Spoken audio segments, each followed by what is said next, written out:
السلام علیکم ورحمۃ اللہ وبرکاتہ۔ ہر قسم کی تعریف اللہ کے لیے ہے جو بہت زیادہ رحم کرنے والا، بردبار اور بہت عظیم اور بہت بڑا ہے۔ میں اپنے رب کی تعریف بیان کرتا ہوں اور اس کی ظاہری و باطنی، معلوم و غیر معلوم نعمتوں پر اس کا شکر بجا لاتا ہوں۔ میں گواہی دیتا ہوں کہ اللہ کے سوا کوئی معبود برحق نہیں، وہ تنہا ہے، اس کا کوئی شریک نہیں، اور وہ عرش کریم کا مالک ہے۔ اور میں گواہی دیتا ہوں کہ ہمارے نبی و سردار محمد اس کے بندے اور رسول ہیں، جو تمام طرح کے کریمانہ اخلاق سے متصف تھے۔ اے اللہ، تو رحمتیں اور برکتیں نازل فرما اپنے بندے اور رسول محمد پر، ان کی آل پر اور ان کے دین کی نصرت کرنے والے اصحاب پر۔ حمد و صلاۃ کے بعد، اللہ کے بندو، اللہ سے ڈرو، کیونکہ جو اللہ کو راضی کرنے والے امور کی طرف سبقت کر کے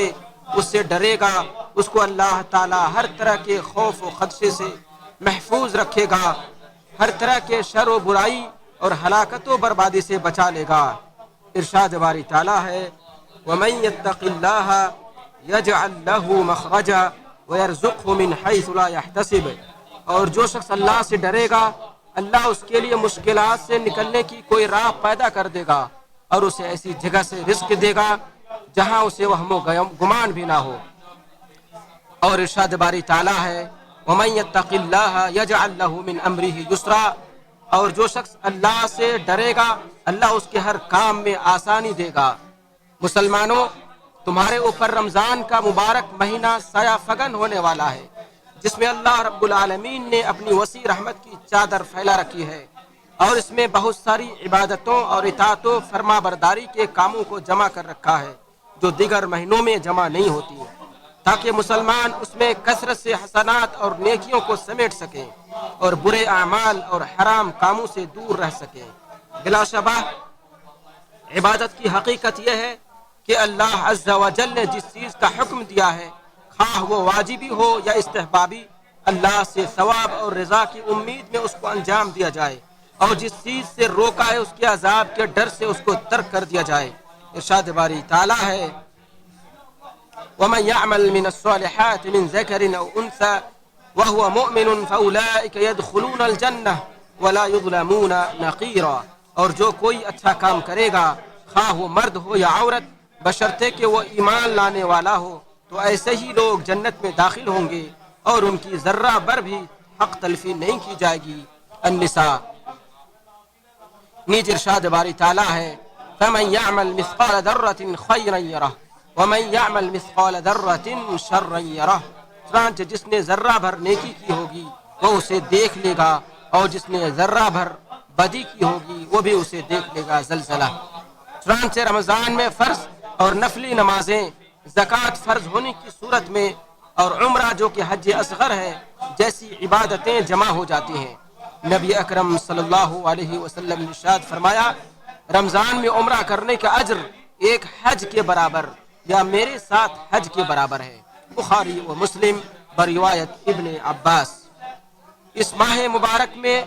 9 بنو نیکی و احسان، امر بالمعروف، نہی عن المنکر اور مختلف ذکر و اذکار جمع ہیں، اور سب سے عظیم اور افضل ذکر قرآن کریم کی تلاوت ہے۔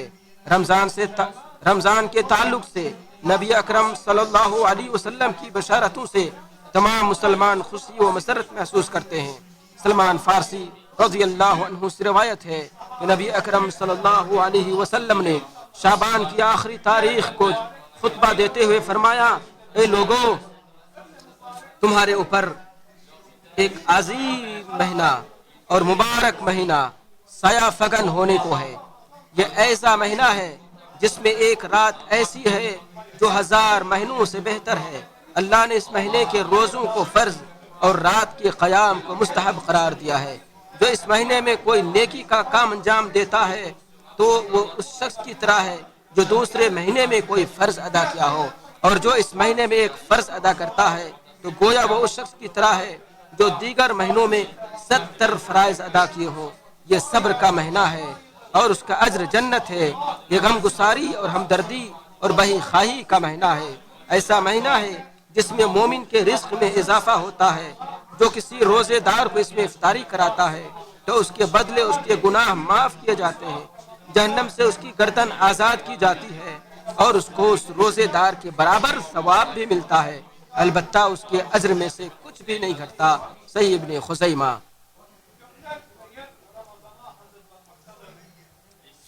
آسمان اور زمین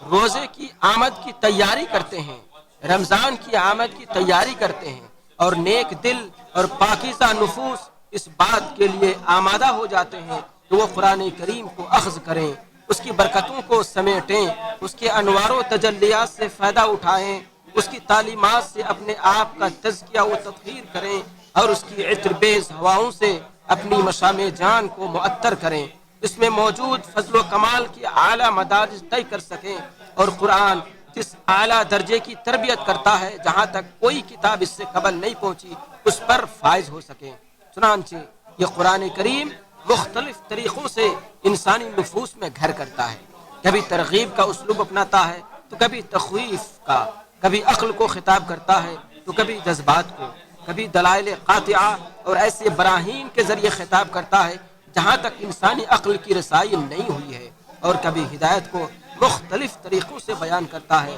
تاکہ باطل افکار و نظریات انہیں گمراہ نہ کر سکیں۔ اور ایسا کیوں نہ ہو جبکہ قرآن کریم انسانوں کے سردار محمد صلی اللہ علیہ وسلم کا سب سے بڑا اور عظیم معجزہ ہے۔ ارشاد باری تعالیٰ ہے، انبیاء میں سے ہر نبی کو ایسا معجزہ دیا گیا جس پر انسان ایمان لے آئے، اور مجھے جو معجزہ دیا گیا ہے وہ وحی ہے جو اللہ نے میری طرف وحی کی ہے، اور مجھے امید ہے کہ قیامت کے دن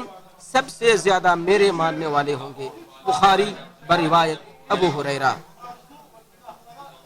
ماہ رمضان قرآن کریم کا مہینہ ہے، ماہ رمضان قرآن کریم کا مہینہ ہے، اسی مہینے میں قرآن کریم کا نزول ہوا ہے، اسی مہینے میں دلوں پر قرآن کی حکومت، اس کا غلبہ اور ایک خاص تاثیر پیدا ہوتی ہے، کیونکہ روزے کی وجہ سے برائی کی طرف مائل کرنے والی محرکات، شہوتوں اور گناہوں پر آمادہ کرنے والے اسباب کمزور پڑ جاتے ہیں، جسم کی خواہشات سرد پڑ جاتی ہیں، روح کے مطالبات اور تقاضے قوی اور مضبوط ہو جاتے ہیں، اور خیر و بھلائی کے محرکات انسان پر غالب آ جاتے ہیں، جس کے نتیجے میں وہ خیر کے کاموں کی جانب بڑھنے لگتا ہے جو کہ اس کا مقصد حیات ہے، اور برائی سے باز رہنے لگتا ہے جس سے اسے ڈرایا گیا ہے۔ لہٰذا اس مہینے میں بکثرت قرآن کی تلاوت کرو، جیسا کہ عثمان رضی اللہ عنہ کا قول ہے، اگر ہمارے دل پاک صاف ہوں تو ہم کبھی بھی اپنے رب کے کلام سے سیر نہ ہو۔ مجھے یہ بات بالکل پسند نہیں ہے کہ میرا سارا دن گزر جائے اور میں قرآن کھول کر نہ دیکھ سکوں۔ اسے بیہقی نے روایت کیا ہے۔ مسلمانوں، اللہ تعالیٰ کے جود و کرم کی وسعتوں کا ذرا تصور کرو کہ جنت میں داخلے سے پہلے ہی اس دنیا کی مدت میں ہی ہر وقت اہل جنت کے لیے کیسے وہ نعمتوں اور آنکھوں کو ٹھنڈک پہنچانے والی اشیاء کی تجدید کرتا رہتا ہے، جیسا کہ ابن عباس رضی اللہ عنہما سے مروی ہے کہ نبی اکرم صلی اللہ علیہ وسلم نے ارشاد فرمایا، رمضان کے لیے سال بھر جنت کو سجایا جاتا ہے۔ اسے طبرانی نے معجم اوسط میں روایت کیا ہے۔ ابو ہریرہ رضی اللہ عنہ سے مرفوعاً روایت ہے کہ جب رمضان آتا ہے تو جنت کے دروازے کھول دیے جاتے ہیں، جہنم کے دروازے بند کر دیے جاتے ہیں اور شیاطین باندھ دیے جاتے ہیں۔ بخاری۔ نیز ابو ہریرہ رضی اللہ عنہ سے مرفوعاً روایت ہے کہ جب رمضان کی پہلی رات آتی ہے تو جہنم کے دروازے بند کر دیے جاتے ہیں، ان میں سے کوئی بھی دروازہ کھولا نہیں جاتا، اور جنت کے دروازے کھول دیے جاتے ہیں، ان میں سے کوئی بھی دروازہ بند نہیں کیا جاتا، اور پکارنے والا پکارتا ہے، اے خیر کے طلبگار آگے بڑھو، اور اے شر کے طلبگار اب رک جا۔ اللہ کی طرف سے آگ سے آزاد کیے جانے والے بندوں کی تعداد بھی بڑی ہوتی ہے، لہذا اور ایسا ہر رات میں ہوتا ہے۔ جامع ترمذی۔ شیاطین کو زنجیروں میں جکڑ دیا جاتا ہے تاکہ امت محمدیہ کے روزوں کو برباد اور خراب نہ کر سکے، لہذا ہر گناہ سے توبہ کر کے ماہ رمضان کا استقبال کیجیے اللہ آپ سب پر رحم فرمائے۔ کتنے لوگوں کو یہ مہینہ ملا لیکن اس کے بعد والے مہینے نہیں ملے۔ آپ کے پاس جو مال و جائیداد ہیں ان کی زکوٰۃ ادا کیجیے، یہی زکوٰۃ جہنم سے آپ کی نجات کا ذریعہ بنے گی، قبل اس کے کہ یہ مال آپ کے وارثوں تک منتقل ہو جائیں اور ان کے ذریعہ آپ عذاب سے دوچار ہوں۔ کیونکہ جو آدمی اپنے مال کی زکوٰۃ ادا نہیں کرتا ہے تو اگر وہ مال نقدی و کیش کی شکل میں ہو تو وہ گنجا اژدہا بن کر اس کے سامنے آئے گا، اسے اپنے دونوں جبڑوں سے پکڑے گا اور اسے چوستے ہوئے اس کے اندر اپنا سارا زہر ڈال دے گا۔ اور اگر وہ مال چوپائی کی شکل میں ہو تو یہ چوپائے اسے اپنے پیروں سے روندیں گے، اپنے سینگوں سے ماریں گے، اور یہ اس دن ہوگا جو دن 50,000 سال کے برابر ہوگا، جیسا کہ صحیح بخاری و مسلم میں ہے۔ اللہ رب العالمین ہمیں اپنے عذاب سے بچائے۔ ارشاد باری تعالیٰ ہے، یا ایھا الذین آمنوا اتقوا اللہ ولتنظر نفس ما قدمت لغد واتقوا اللہ ان اللہ خبیر بما تعملون ولا تكونوا كالذين نسوا الله فانساهم انفسهم اولئک هم الفاسقون۔ اے ایمان والو، اللہ سے ڈرو اور ہر آدمی دیکھ لے کہ اس نے کل یعنی روز قیامت کے لیے کیا تیاری کی ہے، اور اللہ سے ڈرتے رہو، بے شک اللہ تمہارے اعمال سے پوری طرح باخبر ہے، اور تم ان کی طرح نہ ہو جاؤ جنہوں نے اللہ کو فراموش کر دیا تو اللہ نے انہیں ان کی ذات کی طرف سے غافل کر دیا، وہی لوگ فاسق ہیں۔ اللہ میرے لیے اور آپ سب کے لیے قرآن کریم کو برکت کا ذریعہ بنائے اور سید المرسلین کے طریقے اور شدات سے فائدہ پہنچائے۔ تمام تعریفیں اللہ کے لیے ہیں جو سب سے بلند و بالا ہے اور جو سب سے زیادہ علم و معرفت والا ہے۔ میں اپنے پروردگار کی حمد و ثنا بیان کرتا ہوں، اس کا شکر بجا لاتا ہوں، اس کی بارگاہ میں توبہ کرتا ہوں، اس سے مغفرت طلب کرتا ہوں اور ہر طرح کی خیر و بھلائی پر اس کی تعریف بیان کرتا ہوں۔ میں گواہی دیتا ہوں کہ اللہ کے علاوہ کوئی معبود برحق نہیں، وہ تنہا ہے، اس کا کوئی شریک نہیں، وہ ہر چیز کو سننے والا اور ہر چیز کو دیکھنے والا ہے۔ میں گواہی دیتا ہوں کہ ہمارے نبی و سردار محمد اس کے بندے اور رسول ہیں جو بشارت دینے والے اور ڈرانے والے تھے۔ اے اللہ، تو اپنے بندے اور رسول محمد پر، ان کی آل پر اور روشن کتاب قرآن کریم کو مضبوطی کے ساتھ تھامنے والے ان کے اصحاب پر رحمت و سلامتی نازل فرما۔ حمد و صلات کے بعد اللہ سے ڈرتے ہوئے کتاب و سنت کو مضبوطی سے تھام لو،